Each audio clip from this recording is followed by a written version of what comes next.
It was November 1st, 2002, my first day as a principal, but hardly my first day in the school district of Philadelphia.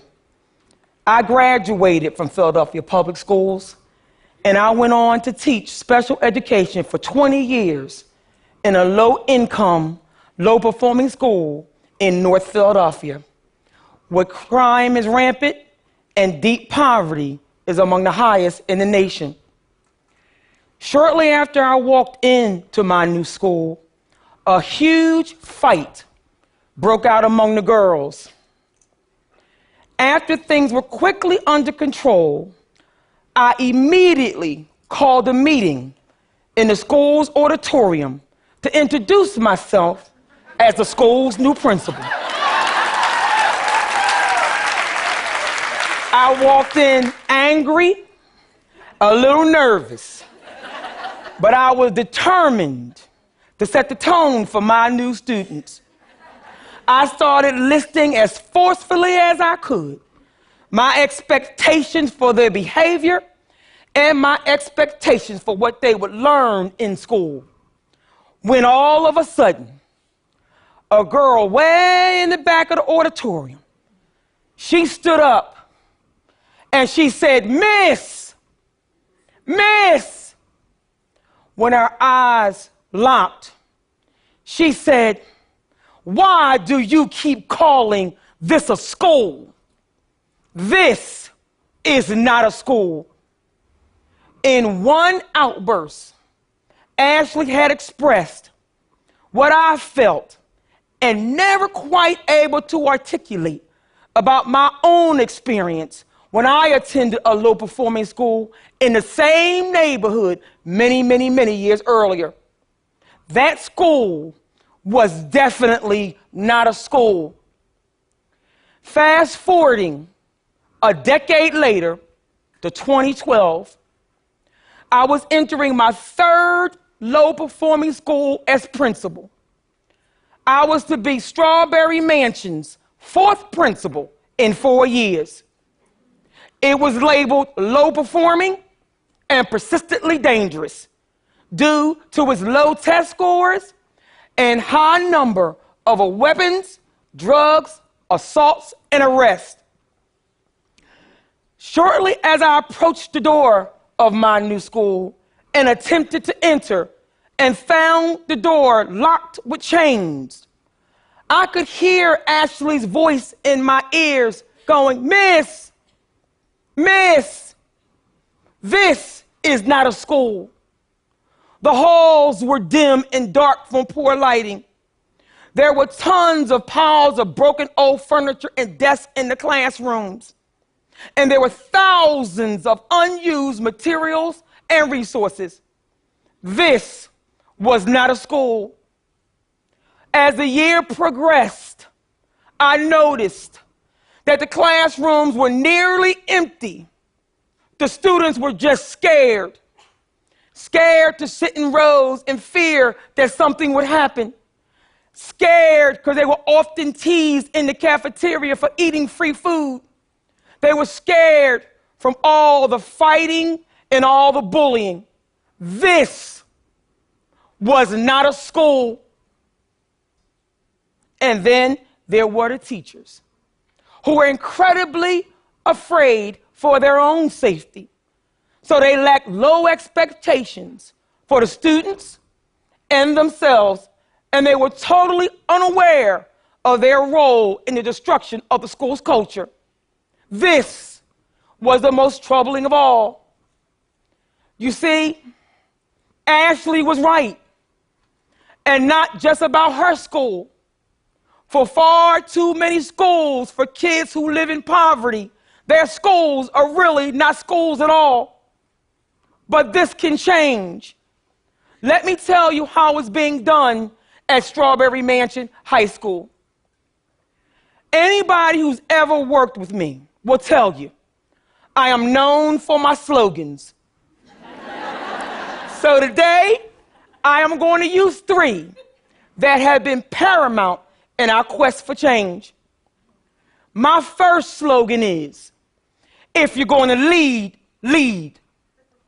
I always believed what happens in a school and what does not happen in a school is up to the principal. I am the principal, and having that title required me to lead. I was not going to stay in my office. I was not going to delegate my work, and I was not going to be afraid to address anything that was not good for children, whether that made me liked or not. I am a leader, so I know I cannot do anything alone. So I assembled a top-notch leadership team who believed in the possibility of all the children. And together, we tackled the small things, like resetting every single locker combination by hand so that every student could have a secure locker. We decorated every bulletin board in that building with bright, colorful, and positive messages. We took the chains off the front doors of the school. We got the light bulbs replaced, and we cleaned every classroom to its core, recycling every textbook that was not needed and discarded thousands of old materials and furniture. We used 2 dumpsters per day. And of course, we tackled the big stuff, like rehauling the entire school budget so that we can reallocate funds to have more teachers and support staff. We rebuilt the entire school day schedule from scratch to add a variety of start and end times, remediation, honors courses, extracurricular activities, and counseling, all during the school day. All during the school day. We created then a deployment plan that specified where every single support person and police officer would be every minute of the day, and we monitored it every second of the day. And our best invention ever, we devised a school-wide discipline program titled Non-Negotiables. It was a behavior system. It was a behavior system designed to promote positive behavior at all times. The results? Strawberry Mansion was removed from the persistently dangerous list our first year after being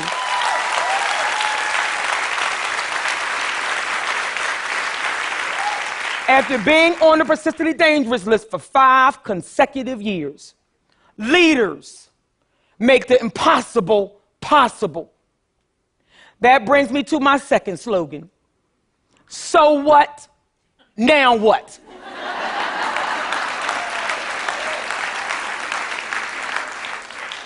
When we looked at the data and we met with the staff, there were many excuses for why Strawberry Mansion was low performing and persistently dangerous.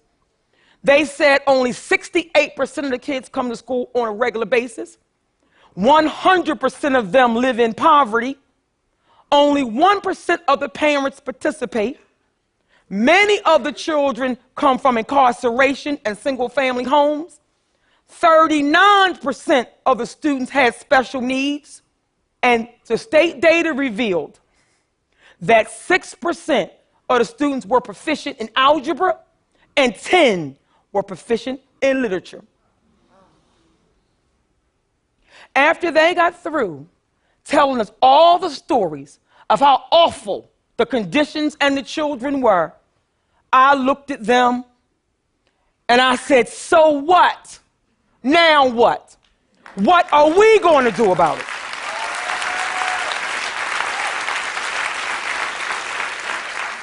Eliminating excuses at every turn became our primary responsibility. We addressed every one of those excuses during mandatory professional development, paving the way for intense focus on teaching and learning. After many observations, what we determined was that teachers knew what to teach, but they did not know how to teach so many children with so many vast abilities. So we developed a lesson delivery model for instruction that focused on small group instruction, making it possible for all the students to get their individual needs met in the classroom. The results? After 1 year, our state data revealed that our scores have grown by 171% in algebra and 107% in literature. We have a very long way to go, a very long way to go.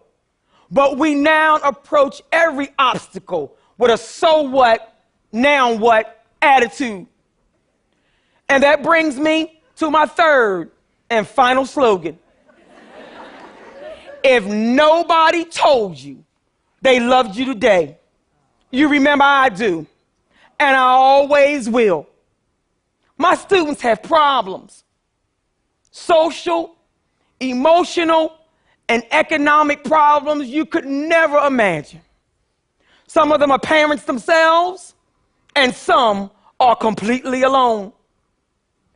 If someone asks me my real secret for how I truly keep Strawberry Mansion moving forward, I would have to say that I love my students, and I believe in their possibilities unconditionally. When I look at them, I can only see what they can become. And that is because I am one of them. I grew up poor in North Philadelphia too. I know what it feels like to go to a school that's not a school.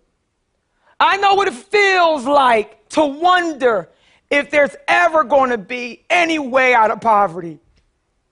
But because of my amazing mother, I got the ability to dream despite the poverty that's around me. So, if I'm going to push my students toward their dream and their purpose in life, I got to get to know who they are. So I have to spend time with them. So I manage the lunchroom every day. And while I'm there, I talk to them about deeply personal things. And when it's their birthday, I sing happy birthday, even though I cannot sing at all. I often ask them, why do you want me to sing when I cannot sing at all? And they respond by saying, because we like feeling special. We hold monthly town hall meetings to listen to their concerns, to find out what is on their mind. They ask us questions like, why do we have to follow rules? Why are there so many consequences? Why can't we just do what we want to do? They ask, and I answer each question honestly. And this exchange in listening helps to clear up any misconceptions. Every moment is a teachable moment. My reward for being non-negotiable in my rules and consequences is their earned respect. I insist on it. And because of this, we can accomplish things together. They are clear about my expectations for them. And I repeat those expectations every day over the PA system. I remind them of those core values of focus, tradition, excellence, integrity, and perseverance. And I remind them every day how education can truly change their lives. And I end every announcement the same. If nobody told you they loved you today, you remember I do, and I always will. Ashley's words of Miss, this is not a school, is forever etched in my mind. If we are truly going to address or make real progress in addressing poverty, then we have to make sure that every school that serves children in poverty is a real school. A school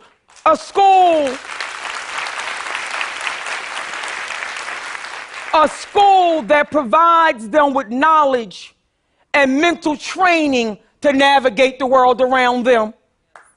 I do not know all the answers, but what I do know is for those of us who are privileged and have the responsibility of leading a school that serves children in poverty, we must truly lead.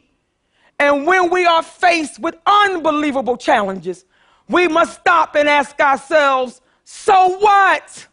Now what? What are we going to do about it? And as we lead, we must never forget that every single one of our students is just a child, often scared by what the world tells them they should be. And no matter what the rest of the world tells them they should be, we should always provide them with hope, our undivided attention, unwavering belief in their potential, consistent expectations. And we must tell them often, if nobody told them they loved them today, remember we do, and we always will. Thank you.